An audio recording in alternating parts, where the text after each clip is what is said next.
Qué bueno es encontrarnos aquí de nuevo en la casa de Dios. Damos gracias a Dios por la oportunidad que nos brinda de poder llegar y poder compartir este tiempo particularmente especial. Y bienvenidos todos, de nuevo renovamos la bienvenida a nuestras visitas. Nos da gusto tenerles entre nosotros, ¿verdad? Y que compartan con nosotros este tiempo tan especial. Les invito a abrir sus Biblias, por favor, 2 Corintios, capítulo 11.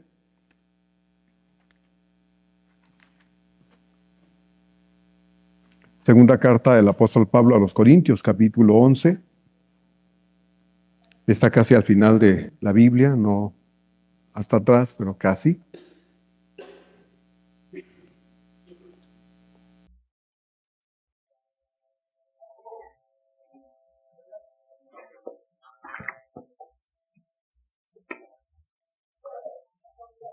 Segunda carta de Pablo a los Corintios 11. Vamos a leer los primeros 2 versículos nada más. Vamos a leerlo 2 veces. El texto era un poco más largo. Hoy tenemos celebración de la Cena del Señor y algunas otras cosas al final. Queremos acortar un poco el tiempo también. Segunda de Corintios 11, 1 y 2. Vamos a leer 2 veces el texto. Leamos juntos, hermanos, en voz alta, por favor. Dice así la palabra del Señor. Ojalá me lo toleraseis un poco de locura. Sí, toleradme. Porque os celo con celo de Dios, pues os he desposado con un solo esposo para presentaros como una virgen pura a Cristo. De nuevo. Ojalá me toleraseis un poco de locura. Sí, toleradme. Porque os celo con celo de Dios, pues os he desposado con un solo esposo para presentaros como a una virgen pura a Cristo. Amén.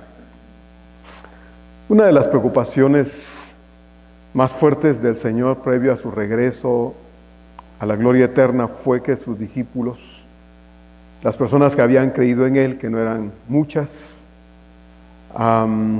pudiesen permanecer fieles, perseverantes y dispuestos a enfrentar la adversidad, cualquiera que ésta fuera, sin apartarse de Él.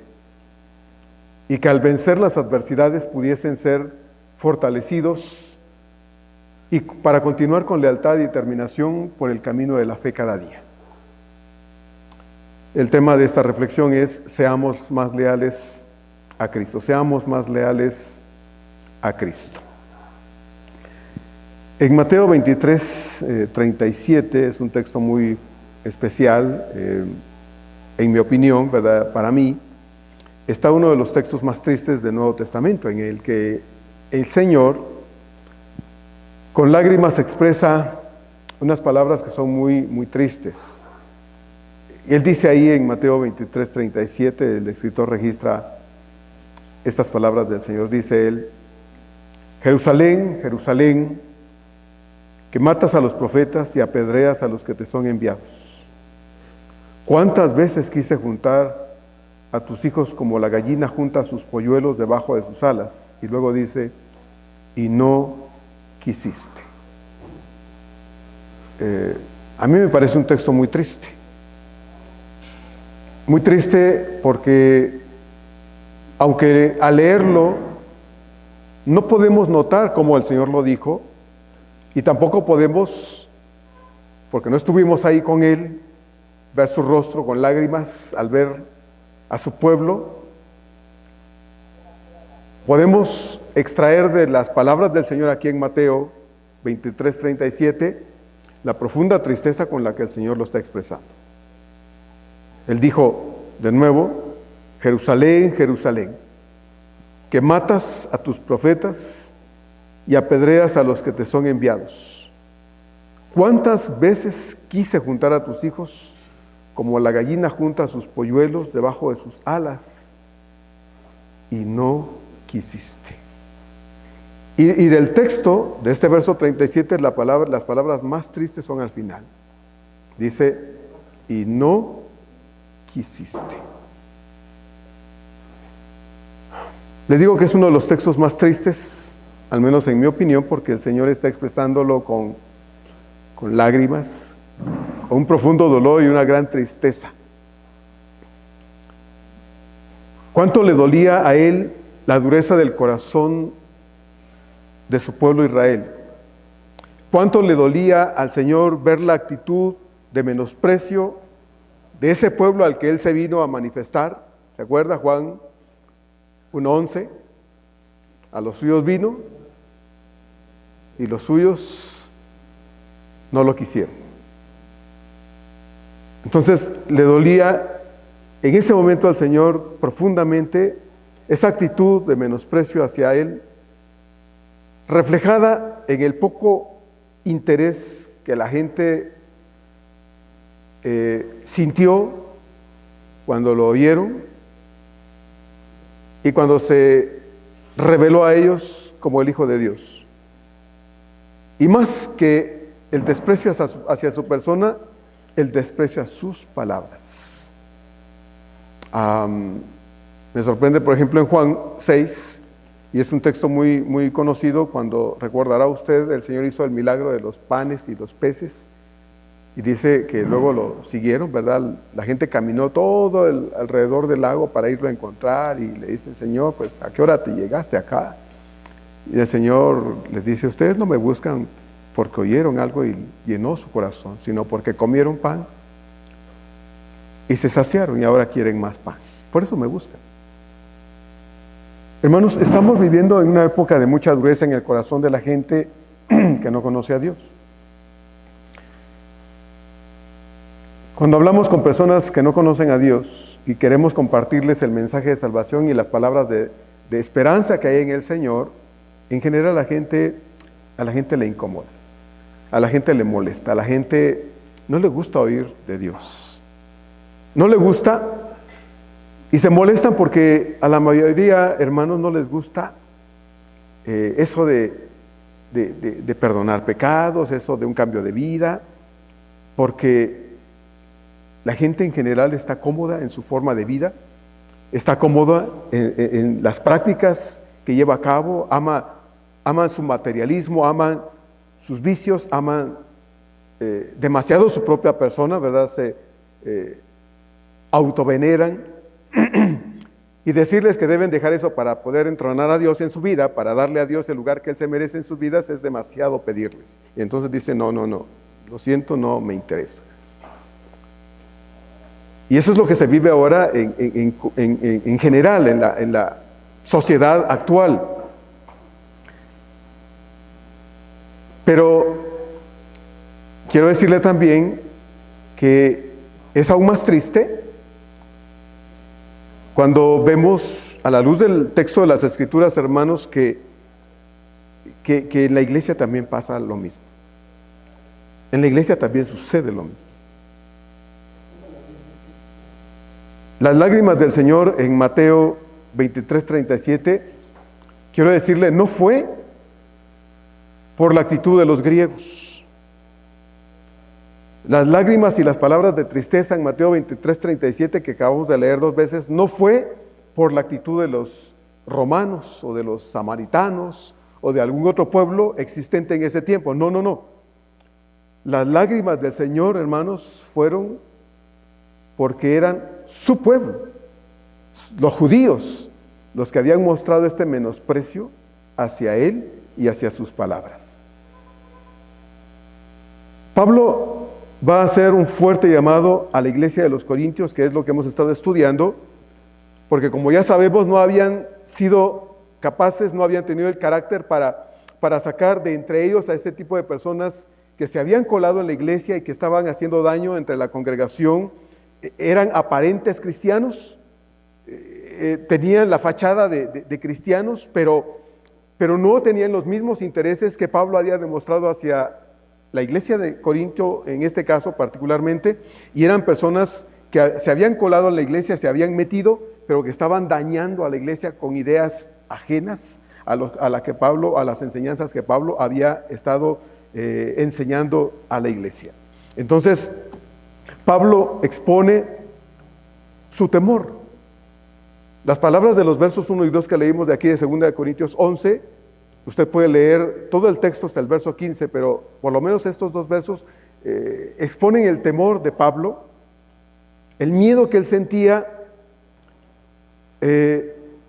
sobre la base del hecho de que la iglesia corintia no había demostrado la capacidad para ser tajante con las cosas que debía ser tajante, con las cosas que debía decir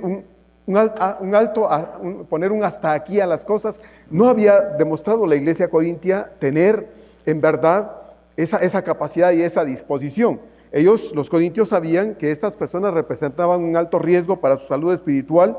Sabían, porque Pablo había atacado estas cosas a través de las cartas y las veces que él había llegado, aunque fuese de manera muy breve, Pablo había advertido a la iglesia que debían tener cuidado con ese tipo de personas, de modo que no fuesen influenciadas de manera negativa, pero la iglesia no había sido lo suficientemente capaz, no había querido, no es que no pudiesen, sino no habían querido tomar una determinación, decir hasta aquí, ya ustedes se van o lo sacamos, literalmente, ¿no? No queremos que estén aquí dañándonos, no queremos que estén aquí metiendo ideas ajenas a lo que Dios a través de sus siervos nos ha enseñado y que sí es la verdad. Entonces, la iglesia estaba en un alto riesgo, estaba en el riesgo de ser desviada de la verdad. Y aun cuando lo sabían, no querían hacer lo necesario para evitar que esto se diese. Por lo tanto, Pablo, hermanos, asume una actitud como hasta ahora de una iniciativa para ayudar a la iglesia a poder ver el riesgo en el que se encuentran, de modo que pudiesen entonces, en este caso, hermanos, ser preservados, que la iglesia pudiese mantenerse leal al Señor y evitar en este caso que fuesen arrastrados tras ideas extrañas, que es lo que Dios no quería que sucediera, pero que estaba en el riesgo de que pasara. Pablo dice entonces en el verso 1 del capítulo 11, ojalá, dice Pablo, me toleraseis un poco de locura. Sí, toleradme, dice el apóstol Pablo.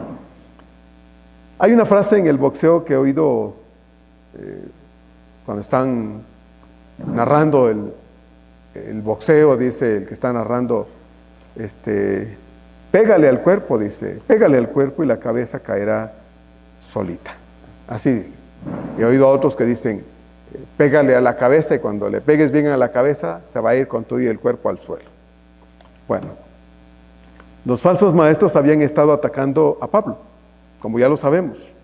Pablo había sido el pastor de la iglesia, Pablo había sido el instrumento de Dios para poder fundar esta iglesia en esa ciudad tan perversa. Ya lo conocemos, lo sabemos bien, pero habían llegado estos falsos maestros y habían estado atacando a Pablo, habían estado diciendo un montón de cosas falsas de Pablo, de modo que querían desprestigiarlo, querían demeritar su trabajo, querían que la iglesia en este caso perdiera el respeto, la obediencia y la sujeción al pastor de la iglesia, de modo que cuando la iglesia se quedara sin pastor, entonces ellos pudiesen hacer de las suyas en la iglesia, pudiesen destruirla, porque al fin y al cabo no era plan de Dios que esta gente estuviera ahí, sino era ardid del diablo para destruir la obra de Dios. Entonces, estos falsos maestros estaban ahí tratando de destruir a Pablo, de modo que cuando la iglesia se quedara desprotegida, entonces ellos pudiesen meter su basura, ¿verdad?, como filosofías ajenas a Dios, y esto pudiese apartar a los creyentes de la verdad de Jesucristo. Debo decir que es obvio que Pablo no se contradice, lo hemos dicho una y otra vez. Pablo no se contradice aquí, él ha hablado acerca de que no está él para echarse flores cuando habla acerca de su ministerio, del trabajo que él ha desarrollado en la ciudad de Corinto, y habla acerca de cómo a él le ha costado, ¿verdad?, que la iglesia esté fundada y se mantenga fiel al Señor. Cuando él dice esas cosas, él no se está halagando ni alabando a sí mismo, no está diciendo, mírenme a mí. Lo último que quiere Pablo es que lo vean a él. Lo que él desea es que la iglesia pueda continuar con un corazón dispuesto a la obediencia a Dios, y el medio en este caso ha sido Pablo para poder ayudar a la iglesia a mantenerse leal al Señor. Entonces, Pablo pues no está tratando de halagarse aquí ni de echarse flores él mismo. Él ha enseñado que él no necesita alabarse ni decir cosas bonitas de sí mismo, ¿verdad?, por ningún motivo, pero debido a la reincidente actitud de esos detractores, de sus detractores, debe hablar de sí mismo, pero no para poder hacerse él el centro de la atención de las personas, sino para que en este caso los corintios puedan darse cuenta de que Pablo no era igual que esos invasores que estaban dentro de la iglesia y que estaban tratando de dañar la obra del Señor ahí en la ciudad de Corinto. Efectivamente, Pablo jamás diría tonterías, ¿verdad? Él no iba a decir locuras, como dice acá, cuando él dice, ojalá me toleraseis un poco de locura. Sí, tolerarme no está diciendo que de pronto él está fuera de sí, ni que va a hablar cosas sin sentido, no. Aquí las palabras de Pablo tienen un significado muy particular. La palabra locura que él usa acá puede también traducirse como tonterías.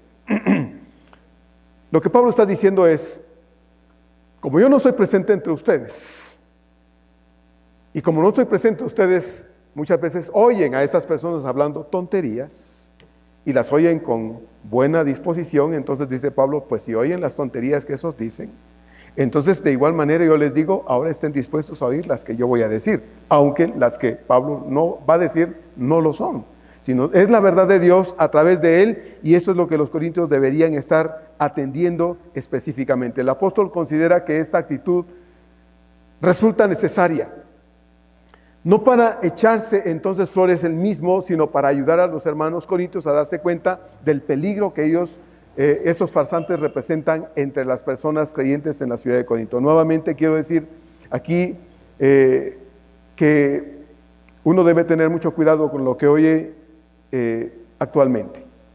Le he dicho muchas veces, en la semana es difícil darnos tiempo para poder escuchar y atender tal vez algún estudio bíblico, ¿verdad? Que sería en todo caso algo muy, muy especial, que pudiésemos darnos un tiempo para crecer espiritualmente e incluirnos en un estudio bíblico toda la iglesia. Hemos dicho, pues, si no quiere, pues ni modo, que le tuerza el brazo para recibir un estudio durante la semana. Así es que procuramos, ¿verdad?, que el domingo que estamos acá podamos compartir la palabra del Señor y hacerlo de manera tal que a usted le quede claro el texto de la Escritura y pueda ayudarle a crecer espiritualmente. Pero necesitamos crecer en la palabra del Señor. Le he dicho muchas veces, por lo tanto, ya que en la semana no tenemos, ¿verdad?, un estudio bíblico específico, pues busque en internet algo que pueda ayudarle a crecer espiritualmente. Hoy hay muchos expositores bíblicos, hoy hay muchos predicadores a los que usted puede acceder vía internet y puede escuchar. Pero claro está, también le he advertido que debe tener mucho cuidado de lo que oye, porque no todo lo que brilla es oro. Y aun cuando se dice llamar pastor, o como ahora abunda por todos lados, profetas o apóstoles o expositores bíblicos, debemos tener mucho cuidado, porque muchas veces, muchas personas con Biblia en mano, lo único que están diciendo son en realidad tonterías, cosas ajenas a la palabra de Dios. Pablo pues les dice, si son capaces de tolerar a esos mentirosos, entonces ahora pues tolérenme a mí también. Si aguantan a estos que les están diciendo cosas ajenas a Dios, pues entonces sean capaces de escuchar lo que Dios a través de mí tiene que decirles a ustedes también. La iglesia corintia debía haber puesto un hasta aquí entonces a esta situación, no permitir que las cosas llegaran tan lejos como para que estas personas permanecieran en la iglesia dañando la obra de Dios. No haber cortado de tajo la intromisión de estas personas dentro de la congregación los puso a ellos en el riesgo de ser arrastrados tras el engaño. Pablo estaba haciendo su trabajo como pastor porque él amaba tanto a esta iglesia que no quería que los creyentes corintios estuvieran al alcance de las malas influencias que estas personas allá adentro representaban, porque estos farsantes eran eso, una mala influencia. Así que si ellos no hacían nada para corregir esta situación, él lo tenía que hacer. Y ha advertido varias veces y les ha dicho, voy a llegar y voy a poner todo en su lugar. Así es que los creyentes corintios, animados por esto, debían haber tomado una decisión, pero no lo habían hecho. Y es que estaban tolerando estas cosas, estaban cómodos con esta situación, y Pablo tiene que animar a la iglesia a querer escuchar la verdad de Dios, y tiene que animar a la iglesia a desear un cambio interno, de modo que esto los ayude a permanecer donde hasta ahora han permanecido por la pura gracia de Dios. Verso número 2. Pablo pues entonces dice, porque os celo con celo de Dios, pues os he desposado con un solo esposo para presentaros como una virgen pura a Cristo. En el verso anterior, entonces, Pablo está pidiendo a la iglesia corintia que le toleren algunas cosas que él tiene que decir, porque si ellos han sido capaces de tolerar, de aguantar y permitir que las falsas enseñanzas estén adentro, ahora entonces también ellos deben tener la capacidad de soportar lo que Pablo tiene que decirles, aunque las palabras de Pablo en un momento dado puedan ser demasiado duras e hirientes, si así fuese necesario. En este verso 2, Pablo revela la razón, el porqué de su atrevida actitud, y dice, porque os celo con celo de Dios. Pues os he desposado con un solo esposo, y luego dice, para presentaros como a una virgen pura a Cristo. La versión Dios habla hoy traduce de esta forma este mismo verso 2 así: porque el celo que siento por ustedes es un celo que viene de Dios. Yo los he comprometido en casamiento con un solo esposo, Cristo, y quiero presentarlos ante Él puros como una virgen. Pablo está cuidando, sí, Pablo está cuidando la iglesia de Cristo.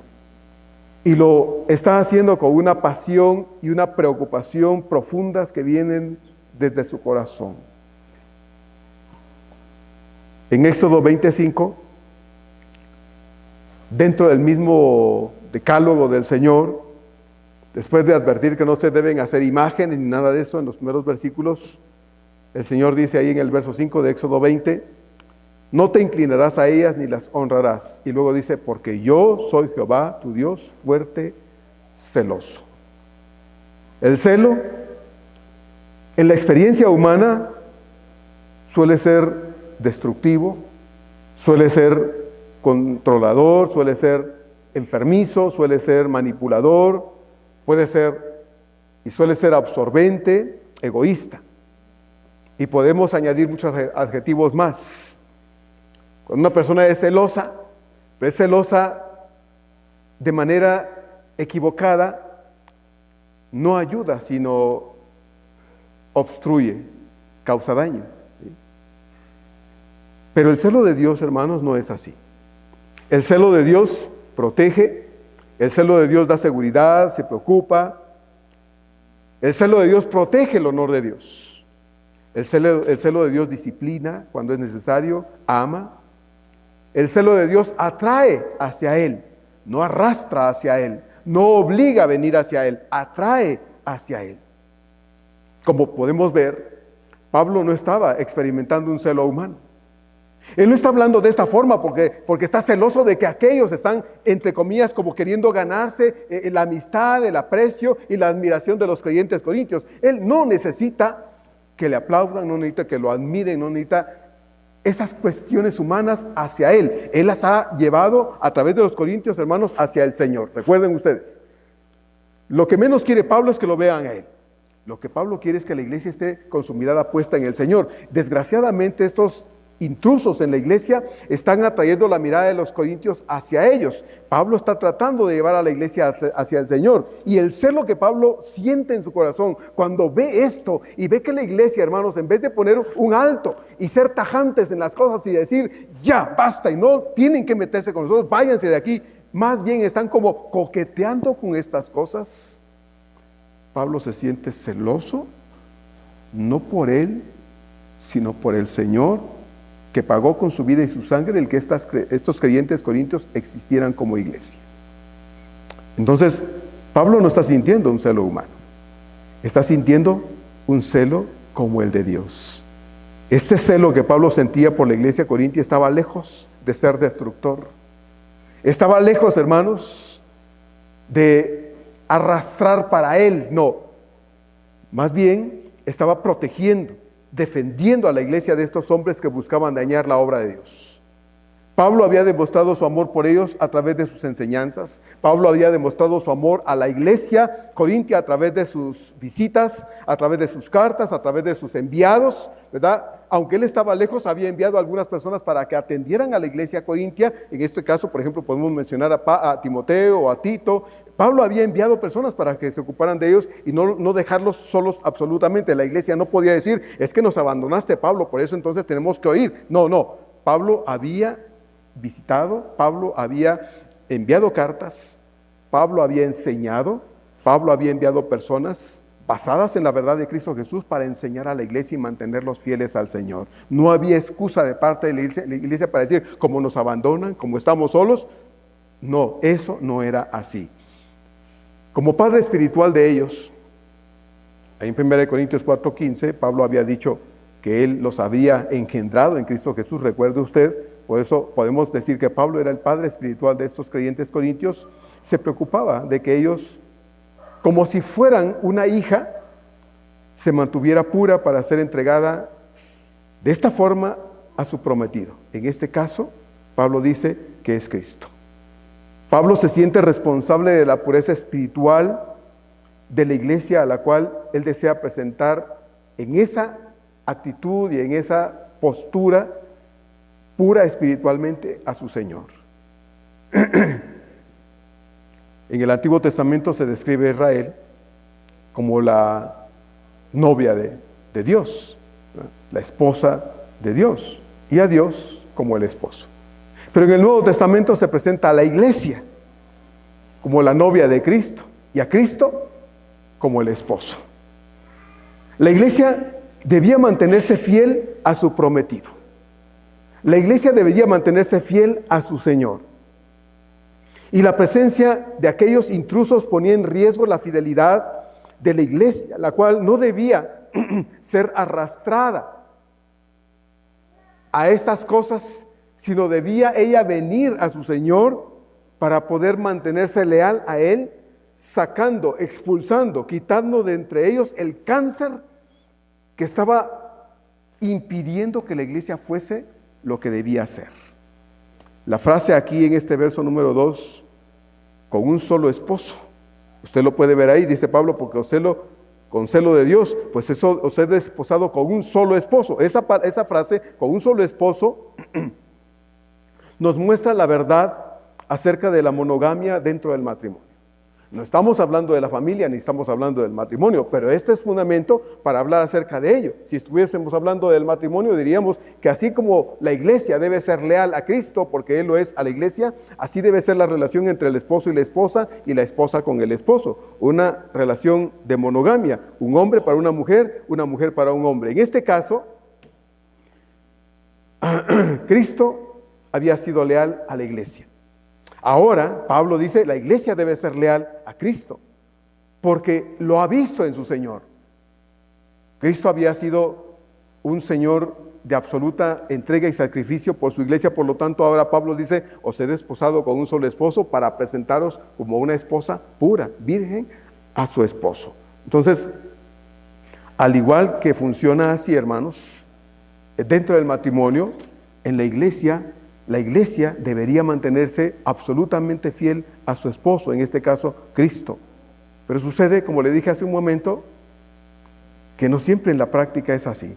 La relación de la iglesia con su Señor. No siempre es así. Eso lo sabemos. Se nos ha enseñado y se nos repite una y otra vez acerca de la lealtad de la iglesia a su Señor, acerca de nuestra permanente relación de intimidad con Él todo el tiempo, porque así como Cristo es leal con nosotros, nosotros debemos serlo con Él. Eso lo sabemos. Pero cuando vamos a la práctica encontramos que es otra cosa, la realidad que sucede muchas veces en la iglesia. Cuando el Señor escribe a la iglesia de Éfeso, por ejemplo, en el libro de Apocalipsis, en el capítulo 2, verso 4, a mí me sorprende porque el Señor le habla a la iglesia en la carta y le dice un montón de cosas que la iglesia aparentemente está haciendo bien. Pero en el verso 4 del capítulo 2 de Apocalipsis le dice el Señor a esta iglesia estas palabras: pero tengo contra ti que has dejado tu primer amor. Pero tengo contra ti que has dejado tu primer amor. En otras versiones dice que has dejado de amar a tu Señor. Y yo me pregunto, si la iglesia es la esposa de Cristo, ¿cómo es que puede dejar de amar a su Señor? ¿Qué pasa cuando una mujer deja de amar al marido? O cuando un marido deja de amar a su mujer. ¿Qué pasa? Bueno, cuando dicen se pierde el amor, entonces pues ya no hay razón, motivo para estar con esa persona a la que no se ama, ¿verdad? Y entonces se dan las separaciones y viene el divorcio y la ruptura matrimonial. Hay una canción por ahí que dice: se nos rompió el amor de tanto usarlo. ¿Será cierto? No, el amor no se rompe. Vimos en 1 Corintios hablando del amor, ¿verdad?, de Dios por la iglesia, y la respuesta de la iglesia al Señor. El amor es permanente. Cuando el amor no se procura, cuando el amor en la relación que tiene la iglesia con su Señor no se esfuerza en brindarse del corazón y se vuelve una costumbre, pues se puede dejar de lado. Se puede dejar de lado. Pero cuando el amor de la iglesia por su Señor no es una costumbre, no es una bonita disciplina evangélica ahora, sino es la experiencia y es la manifestación de un corazón que de verdad está amante de Dios y está enamorado de Dios y está apasionado de Dios, eso no se pierde. No se pierde. El Señor le reprocha a la iglesia de Éfeso: has dejado de amarme. Y si has dejado de amarme a mí, entonces resulta que amas a alguien más. Esa es la realidad, era la realidad de la iglesia de los Efesios en ese tiempo. Por eso el Señor les dice: has dejado tu primer amor. Si dejas de amar a Dios, entonces estás amando a alguien más. No se puede decir estoy neutro. No puedes decir eso. En el creyente eso no existe. La lealtad de Cristo por su iglesia, para con su iglesia, es perfecta. Es 100%, es absoluta, es total. No hay un Cristo medio leal con su iglesia.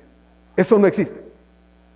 Cristo ama a su iglesia de manera absoluta y lo demostró, hermanos, habiendo hecho lo que hizo en la cruz del Calvario, y lo demuestra a través de su palabra, prometiéndonos que está con nosotros todos los días hasta el fin del mundo, no importando, ¿sí?, las cosas de nosotros hacia Él. El hecho de que la iglesia deje de amar al Señor, o que en la iglesia haya gente que deje de amar a su Señor como debería de amarlo, no significa que entonces Dios responde igual. No, Dios sigue siendo en este caso en su amor incondicional. La lealtad de la iglesia para con su Señor no es igual, tristemente. Se ha vuelto parcial, circunstancial, voluntariosa, accidental y muchas veces con intereses equivocados. Pablo, cual buen padre espiritual y pastor de aquella iglesia, sufría y se angustiaba viendo a esa iglesia tan despreocupada, tan, en este caso, descuidada del peligro que aquellos intrusos representaban, y que no quitaban de en medio y estaban permitiendo que hicieran daño y desviándolos del verdadero interés que ellos debían tener por su Señor. Eso es lo que a Pablo lo hace hablar de esta forma. Eso es lo que a Pablo lo mueve a hablar con celo, porque está angustiado, preocupado y no quiere que la iglesia se aleje de Dios, que deje de perseverar con Dios y se aparte de Él yendo tras otros dioses, tras otros maridos. Eso es lo que Pablo no quiere. Coquetear con aquello que te puede alejar de Dios es imprudente. Coquetear con aquello que te puede alejar de tu Señor es imprudente, es absurdo, y déjeme decirlo, es tonto. ¿Quién te puede amar más como te ama Dios? ¿Hay algo, alguien, alguna cosa en la vida que te pueda amar como Él te ama? ¿Hacer lo que Él ha hecho por ti? Bueno, la respuesta puede ser obvia, decir no. La respuesta puede ser inmediata, no. Pero cuando veo en mi corazón, me doy cuenta que ha habido cosas con las que coqueteo. Cosas que momentáneamente me apartan del camino de Dios y me dejan, no me permiten ser perseverante en las cosas que yo quiero para Dios. En Proverbios 4, no quiero leer el texto, iba a leerlo, pero no quiero hacerlo. Está el escritor hablando acerca del peligro del coqueteo con cosas. Y habla de un joven insensato. Uno que va, dice, camino a la casa de ella. Y de pronto, dice, le sale al encuentro una mujer alborotadora. Muy maquilladita, muy bien arregladita. Y dice, de pronto lo abraza y lo besa y melosamente le dice, te andaba buscando y he encontrado. Ven, ven. Vámonos, dice. Y he adornado mi recámara con cosas muy valiosas. Mi marido se ha ido lejos, ha llevado un montón de dinero, así es que no va a regresar pronto. Vamos. Disfrutemos del amor. Y dice el escritor, y así se va dice, como va el buey al degolladero. Como el ave, dice que no sabe que al acercarse la trampa lo va a atrapar hasta que una flecha lo traspasa. Hermanos, coquetear con aquello que nos puede alejar de Dios es tonto, es necio y es imprudente. Y muchos cristianos, desgraciadamente hoy, lo saben acá, pero aquí es otra cosa. Es otra cosa. Las palabras del apóstol Pablo a la iglesia en Roma, por eso resuenan aquí con gran urgencia y con gran advertencia. En Romanos 16, 18, Pablo dice, porque tales personas, las del verso 17, de ahí de Romanos capítulo 16, porque tales personas no sirven, dice, a nuestro Señor Jesucristo, sino a sus propios vientres. Y con suaves palabras y lisonjas, dice Pablo, engañan los corazones de los ingenuos.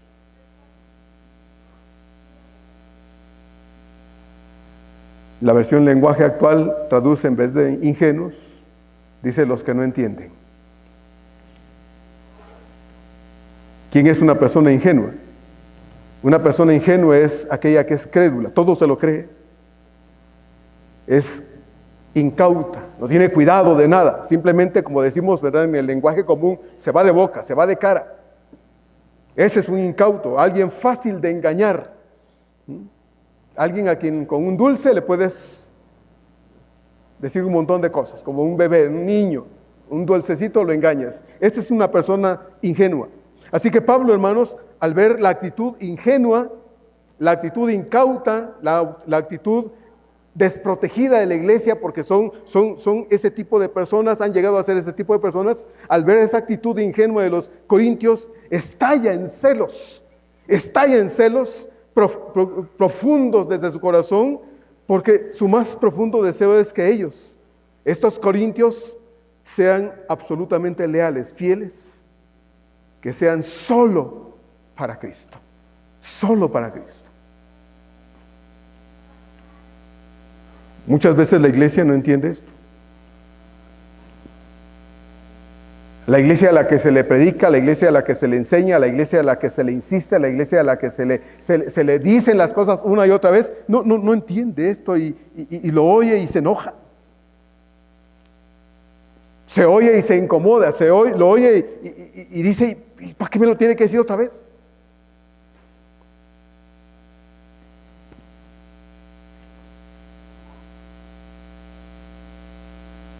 A fuerza quiere que yo esté en el templo.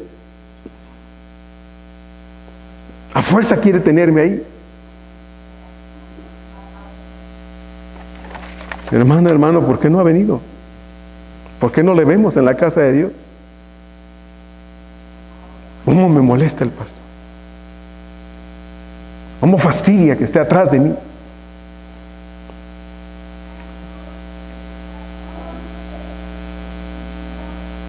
Si entendiéramos que no es esa persona, sino es Dios, diciéndonos las cosas, recordándonos las cosas, insistiendo en las cosas, tal vez no responderíamos así, tal vez no contestaríamos así, tal vez no nos llenaríamos de coraje. Como les he dicho muchas veces, y vuelvo a repetirlo y lo voy a seguir diciendo como disco rayado, porque creo que ustedes como iglesia, igual que yo, lo necesitamos escuchar. En esta iglesia, y bendito sea Dios, en muchas iglesias, igual que aquí, hermanos, a los pastores no nos interesa lo que usted tiene. No nos interesa nada de usted. Ni un vaso de agua me interesa de usted, créame. No me interesa ni un vaso de agua de usted. Me interesa a usted. Dios no anda tras de sus bienes. Dios no anda tras de nada que usted tenga. Por eso Dios solo pide una cosa y Él dice, dame, hijo mío, tu corazón. Dame tu corazón. Dios no quiere, como le dijo a la nación de Israel, Isaías, ¿de qué me sirven vuestras lunas nuevas? ¿De qué me sirven vuestros ríos de grasa de animales sacrificados? Vuestras lunas nuevas, vuestras fiestas solemnes, ¿de qué me sirven? Lo que yo quiero no me lo dan. Lo que yo quiero, dice el Señor, es que sean justos. Lo que yo quiero es que trates bien al humilde, que no agravies a nadie, que no te pases de la raya con las personas. Eso es lo que sí quiero, dice el Señor. Vengan y estemos a cuenta. Si tus pecados fueren como la grana, como la nieve serán emblanquecidos. Y si fueren rojos como el carmesí, serán como blanca lana. Eso es lo que quiero, que vengas y estés a cuenta conmigo, derecho conmigo hasta donde sea posible. Eso es lo que sí quiero, dice el Señor. A mí no me agrada lo que me quieres dar, porque lo que yo quiero es lo que no me quieres dar. Entonces, como le digo, hermano, yo no tengo interés ni siquiera de un vaso de agua de usted. Me interesa a usted. Me preocupa a usted y su familia. Mayormente cuando le veo peligrosamente coqueteando con cosas, situaciones, y aún pueden ser personas que lo alejan de su Señor. Sí. Que lo alejan de su Señor. Recuerde, ya lo dije hace un momento, alejarse de Dios y coquetear con aquello que me está apartando de Dios es absurdo, es ilógico, y hermano, ante Dios es inaceptable. Porque yo lo sé, yo no estoy tonto para no darme cuenta de que estoy permitiendo que ciertas cosas, ciertas situaciones, o aún personas, me estén desviando del camino del Señor. Yo lo estoy permitiendo.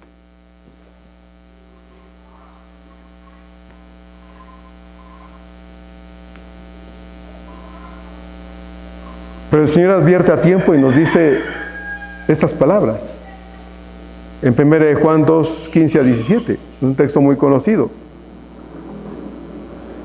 Dice ahí el Señor, en 1 Juan 2, 15 a 17, no améis al mundo, ni las cosas que están en el mundo.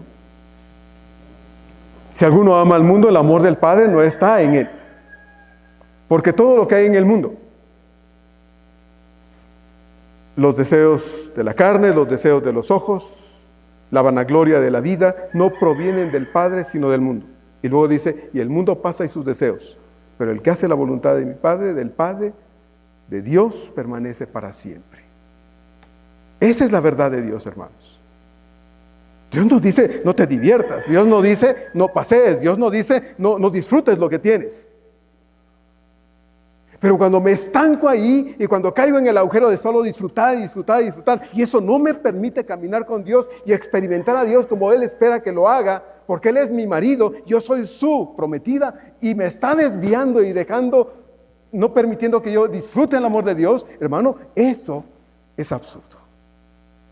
Eso es absurdo. Y cuando me hago cómplice de permitir que otros lo hagan, sabiendo las cosas, estoy siendo estorbo en el camino de esas personas, quienes sean. Como decía hace un rato, es que me dieron un mensaje. Por esto y por esto dice, no va a estar. Bueno, lamentablemente no fue ayer, no fue el viernes, no fue mañana, no es el miércoles, no, es domingo. ¿No? Es domingo. El domingo se descompone esto, el domingo resulta esto, el domingo es aquello, el domingo, y todo es domingo. Y entonces, ¿qué hace el creyente? Pues en domingo se queda. ¿No se da cuenta que el enemigo está estorbando? ¿No se da cuenta que el enemigo está metiendo la pata y solo se deja ir de boca? ¿No se da cuenta? ¿No se da cuenta? Pablo dice, ¿qué hermanos no se dan cuenta que estos entrometidos están tratando de apartarlos de Dios y ustedes le hacen el juego y no los sacan de aquí? ¿No se dan cuenta? Por eso Pablo dice, celo, con celo de Dios. No es celo humano, hermanos. Porque si fuera celo humano, Pablo hubiera dicho, ¿saben qué? Quédense con su problema, yo me voy. Ustedes no quieren oír, hay gente que quiere oír. ¿Por qué me voy a gastar la vida con gente que no quiere oír? Pablo hubiera dicho eso si fuera celo humano. Pero es celo de Dios, hermanos, es celo de Dios el que hace que podamos a veces hablar, decir, insistir, necear si usted quiere, terquear si usted quiere, en decir las cosas, en buscar, en lo que sea. Porque sería fácil decir, pues yo, ¿para qué me gasto la vida? A la tarde me estoy retorciendo del dolor y voy al médico el lunes y me dice, ¿usted qué le está pasando? Está estresado. cuídese. Pues, ¿qué hacemos? Dejamos de insistir para no estresarnos, dejamos de decir las cosas para no molestar, no incomodar.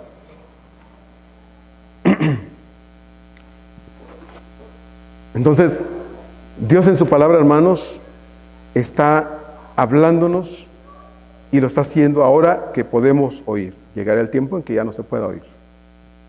Y ahora que se puede oír, oigamos, pero oigamos y reaccionemos, porque ¿de qué sirve oír si no reaccionamos? ¿De qué sirve oír si no vamos a hacer algo en consecuencia de ello? En la época del Nuevo Testamento, el noviazgo duraba 1 año.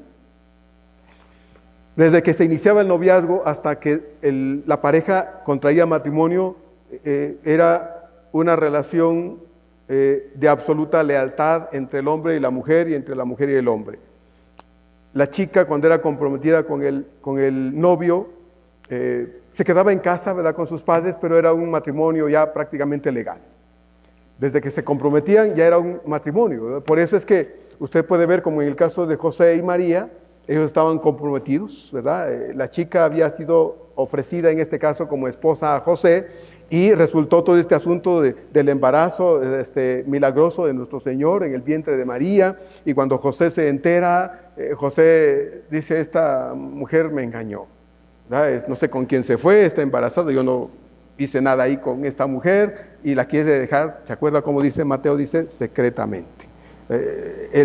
La palabra indica que iba a darle carta de divorcio. La carta de divorcio era un documento legal que firmaba él, ante ciertos testigos, de que él le daba la libertad a la chica, en este caso, para que se fuera e hiciera lo que ella quisiera con su vida, y él lo mismo por otro lado. Él no quería, en este caso, delatar públicamente a María, de manera que si lo hubiera hecho, entonces, de acuerdo a la ley, por ser una mujer, en este caso, y quedara embarazada no de José, sino de quién sabe quién, la hubiera expuesto y entonces hubiera tenido que ser apedreada y muerta a pedradas como una adúltera. Entonces, José dice: yo no quiero causarle esto a María, la amo tanto, aunque me decepciona lo que ha hecho, que le voy a dar mejor la carta de divorcio, de modo que se pueda ir. Y sabemos lo que sucedió, porque Dios tuvo que atender la situación, envió a su ángel para explicarle a José y decirle: esto no es obra humana, es obra de Dios. Recuerda lo que dice la profecía, ¿verdad? La Virgen concebirá y dará a luz un hijo, etcétera, etcétera. De modo que José pudo ser convencido, toma a María, y recordemos que tampoco José y María vivieron siendo un matrimonio en la total expresión de la palabra, hasta que su hijo primogénito nació, como dice la Escritura. De ahí entonces le puso por nombre Jesús, porque ese había sido el mandato del Señor, tanto a uno como a otro.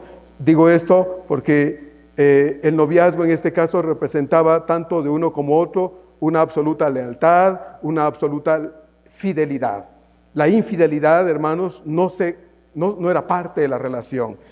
La chica debía ser leal a su prometido, aunque estuviera en casa con sus padres, y el muchacho debía ser leal hacia ella, aunque estuviera también en casa de sus padres. Cuando Pablo le dice a la iglesia de los Corintios: os he desposado con un solo esposo para presentaros como a una virgen pura a Cristo, lo que está diciendo es: hermanos, si yo les digo todas estas cosas, si yo me animo y me atrevo a decirles las cosas como se las digo y me meto en sus vidas, es porque deseo que ustedes sean una iglesia leal a Dios. En medio de un tiempo en el que la gente puede, hermanos, darle la espalda al Señor, la decisión mía no es darle la espalda como lo hacen otros. Mi decisión es: Señor, yo quiero serte leal.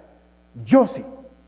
Eso no es un asunto entre mi esposa y yo. Si ella no quiere, es su asunto. Voy a tratar de insistir, voy a tratar de hacer lo que deba con ella, y aún fuera al revés. Tratará tal vez de hacer lo que tenga conmigo, de modo que yo pueda reaccionar o ella pueda reaccionar. Pero no nos vamos a ir al barranco los dos, eso se lo aseguro. No nos vamos a ir al barranco los dos. El necio, que siga su camino, ¿verdad? Si usted entiende estas cosas, Dios dice en su palabra, hermano, Dios lo desea a usted, le desea a usted leal a Él, fiel a Él. Por tal motivo, Pablo se esforzaba por mantener a aquella iglesia incontaminada de cualquier doctrina contraria al Evangelio y a las enseñanzas de Cristo. Es nuestra decisión, hermanos, insistir en esta verdad de Dios para nosotros, es nuestra determinación insistir para nosotros mismos en que debemos, hermanos, levantarnos y ser decisivos en las decisiones, en las determinaciones que tomamos.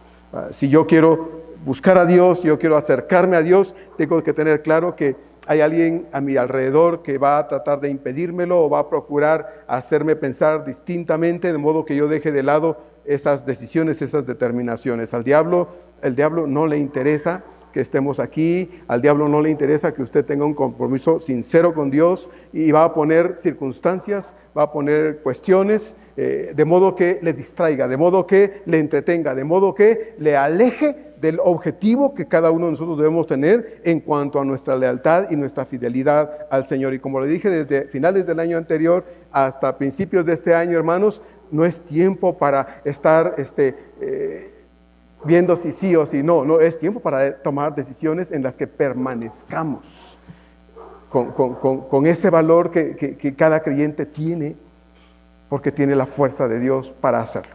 No estamos solos en esto. Si usted dependiera de mí, pobre de usted, pero no depende usted de mí, depende usted y dependo yo de Dios. De Dios dependemos, mis hermanos. Y es tiempo para que nosotros podamos decir, yo no voy a dejar que nada me impida caminar con mi Señor como lo deseo hacer. No es tarde aún, no es tarde. Solo debemos tomar la decisión de hacerlo, la decisión de atrevernos a eso, porque ahora se puede. Mañana tal vez ya no haya chance para eso, pero ahora es posible. Entonces debemos hacer un esfuerzo y ser determinantes para decir, yo sí quiero. Yo voy a caminar con mi Señor, yo voy a buscar al Señor, yo voy a ser leal a mi Dios, yo voy a ser fiel a mi Salvador. ¿Verdad? Vamos a procurar ver a los demás. Vamos a procurar insistir con los demás. Pero no nos vamos a ir al barranco juntos. Los que nadan, dicen que cuando van con alguien nadando, ¿verdad? En algún lado, y al otro de repente le da un calambre o algo y no puede, y se aferra al otro y ya no puede hacer nada, dice que hay que golpearle en la cara fuertemente para que suelte, porque si no ambos se van a ahogar. Los instructores dicen, bueno, si el otro le pasa algo y te agarra porque se está ahogando y tú ahora te estás ahogando con él, le tienes que pegar fuerte en la cara para que te suelte y tú te puedas librar y no te vas a ahogar con él. No estoy diciendo que lo voy a golpear, pero vamos a insistir, hermanos, todo lo que se pueda, ¿verdad? Porque como dice el Señor, os celo con celo de Dios. Y me angustia, me preocupa cuando veo que hay más disposición a veces para quedarse, para no estar, para no dar, para no. Porque, hermanos, ahora es el tiempo. Hoy es que estamos aquí y respiramos y nos movemos. Mañana no sabemos, pero hoy es el tiempo, no es mañana. El mañana no es de Dios, mis hermanos. Por eso Hebreos dice hoy, antes que tu corazón se endurezca más, a causa del pecado, ¿no? Entonces, ¿a quién vamos a oír? ¿A nuestro corazón? Recuérdese, dice Jeremías 17, este corazón es perverso, ¿no? Es asqueroso. ¿A él va a oír? Escuche la voz del Espíritu de Dios y entonces nos va a ir mejor. Nos va a ir mejor. Seguimos la otra semana si Dios lo permite. Vamos a orar. Amado Padre, en esta tarde te agradecemos por darnos la oportunidad, Señor, de poder reflexionar en el texto de tu palabra. Mi Señor, ¿qué te podemos decir? ¿Podemos excusarnos delante de ti? Tu palabra dice que somos inexcusables, quien quiera que seamos. Podemos justificarnos, Señor, ante ti, pues Señor, nuestro corazón es perverso y siempre va a tener justificación a su deslealtad, a su infidelidad, siempre, siempre, Señor. Ayúdanos, Padre, a no ser consecuentes con nosotros y con nuestra inclinación a hacer lo contrario de lo que nos dices en tu palabra. Porque somos dados a ellos, Señor, a decirnos a nosotros, está bien, no hay problema, ya será otro día. Señor, eso es lo que hacemos con nosotros. Y entonces, Señor, pues contrariamos al Espíritu de verdad que nos dice, no lo pospongas, no dejes de hacerlo, no te quedes. Si para otras cosas, Señor, nos esforzamos, con cuánta más razón, Señor, deberíamos hacerlo para esto, que representa, Señor, nuestro, yo creo, Padre, nuestro máximo tesoro. Así es que, Señor, yo te ruego que nos ayudes a comprender tu palabra y que podamos, Señor, con todo nuestro corazón, ser capaces de reaccionar ahora que es posible. Ayúdanos a no ser consecuentes, Señor, con nosotros en aquello que no es agradable delante de ti. Señor, por favor, conmigo y con los que dependen de mí. Te lo ruego con todo mi corazón. En el nombre de Jesús. Amén.